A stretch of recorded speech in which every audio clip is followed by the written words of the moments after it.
Tuhan bersamamu.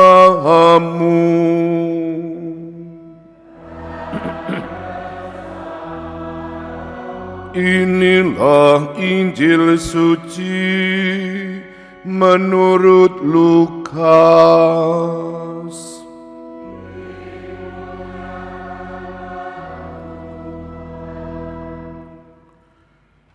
Tuaian memang banyak, tetapi sedikitlah pekerjanya. Pada suatu hari Tuhan menunjuk 70 murid, lalu mengutus mereka berdua-dua mendaluinya ke setiap kota dan tempat yang hendak dikunjunginya. Kata Yesus kepada mereka, "Tuaian memang banyak, tetapi sedikitlah pekerjanya. Karena itu mintalah kepada Tuhan yang mempunyai tuaian, supaya ia mengirimkan pekerja-pekerja untuk tuaian itu. Pergilah, camkanlah. Aku mengutus kamu seperti anak domba ke tengah-tengah serigala.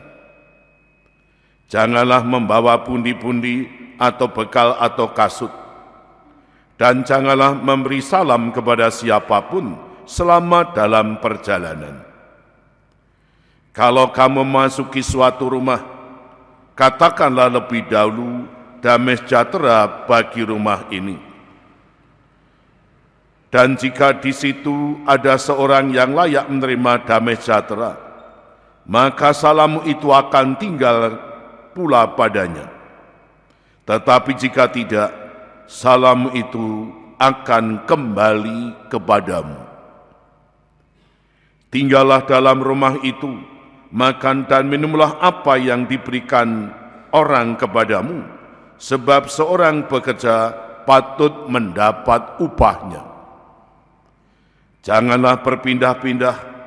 Jika kamu masuk ke sebuah kota dan kamu diterima di situ, makalah apa yang didangkan kepadamu, dan sambutkanlah dan sembuhkanlah orang-orang sakit yang ada di situ.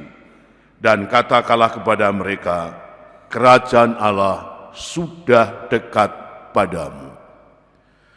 Demikianlah sabda Tuhan.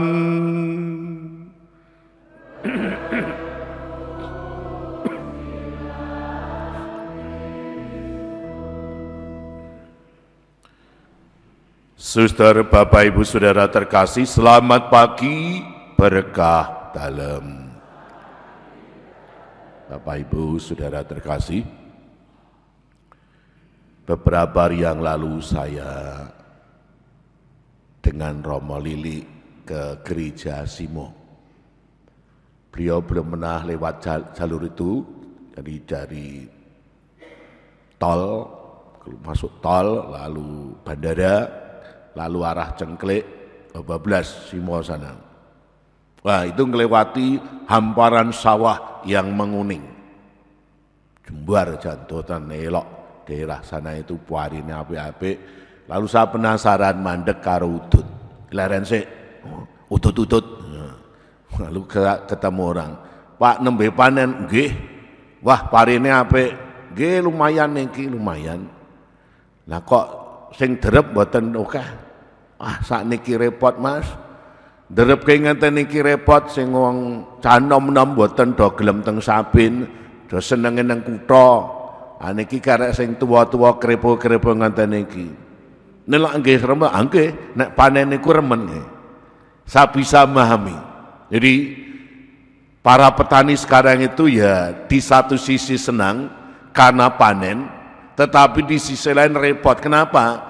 Karena tenaganya sudah tua dan krepo, lalu yang muda-muda tidak mau turun ke sawah, senangnya kerja di kota. Nah, persis kondisi seperti ini yang mau diungkapkan oleh Yesus untuk menggambarkan tentang gereja. Tadi ia mengatakan, panenan memang banyak, tetapi pekerjanya sedikit.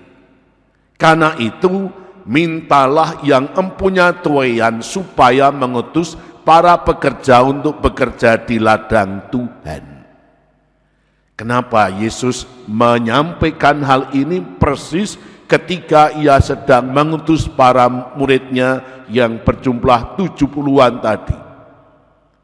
Ada satu alasan, yakni karena Yesus prihatin di satu sisi umat yang simpatik kepengen mengikut Yesus semakin lama semakin banyak, tetapi tenaga-tenaga khusus yang ikut membimbing mendampingi bersama Yesus terbatas. Banyak orang sebenarnya mampu tetapi tidak mau.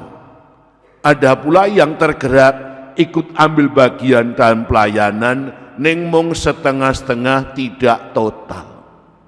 Nah, Yesus khawatir jangan-jangan para muridnya juga mengalami kondisi seperti ini. Maka sebelum mereka diutus untuk berangkat mewartakan kerajaan Allah, Yesus sengaja menyampaikan ungkapan yang dirasakan tadi. Panenan memang banyak, tetapi sedikitlah pekerjanya. Maka dengan mengungkapkan ini Yesus berharap supaya para murid Yesus bekerja dengan total. Dan kemudian dengan yang kedua, agar semakin banyak orang mau terlibat untuk bekerja bersama Tuhan mewartakan kerajaan Allah. Lalu caranya bagaimana? Orang-orang yang terlibat tadi supaya bisa bekerja dengan tulus dan total. Jawabannya adalah pertama, orang harus bisa merasakan, menangkap apa yang menjadi keprihatinan Tuhan dan gerejanya. Kalau bahasa sekarang, orang harus bisa menangkap keprihatinan pastoral gereja. Ini penting. Kalau tidak bisa menangkap, ya nyambut kayak kepiye. Jadi bisa menangkap, merasakan, oh ini toh keprihatinan Tuhan dan gerejanya ini. Lalu yang kedua, merelakan diri digunakan oleh Tuhan untuk menjadi alatnya, mau bekerja terlibat dengan total kualitas dan punya integritas. Lalu contohnya seperti apa? Orang yang bisa menangkap keprihatinan Tuhan dan gereja sehingga ia merelakan diri dan bekerja dengan tulus, total dan punya integritas yang baik. Misalnya seperti yang dialami oleh Santo Antonius Padua. Ia seorang yang masih muda, yang dulu kelompok Agustinus lalu pindah Fransiskus.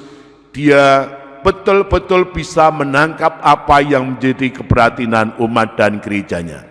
Ia bekerja melayan dengan total, bahkan dia punya karisma, mampu menyampaikan homili dengan sangat mendalam bernuansa biblis, membuat apa?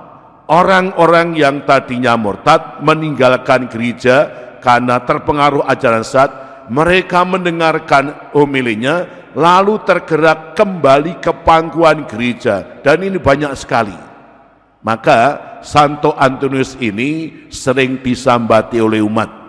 Kalau panjenengan kelangan buh kunci, buh gelang, kalung, motor, doa sambat sebut roh Santo Antonius Padua, duh Gusti kaberkano mugi Santo Antonius menika saged nemokaken malih barang-barang kula.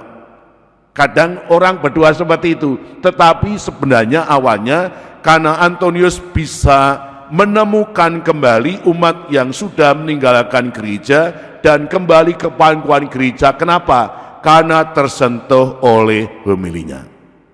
Saudara Bapak Ibu dan terkasih, bisa menangkap apa yang menjadi keprihatinan pastoral gereja, merelakan diri terlibat dengan tulus total, berkualitas bahkan integritas, dan melayani tidak dengan basa-basi tetap dengan sepenuh hati seperti ini yang mau diwatakan oleh gereja kepada kita hari ini.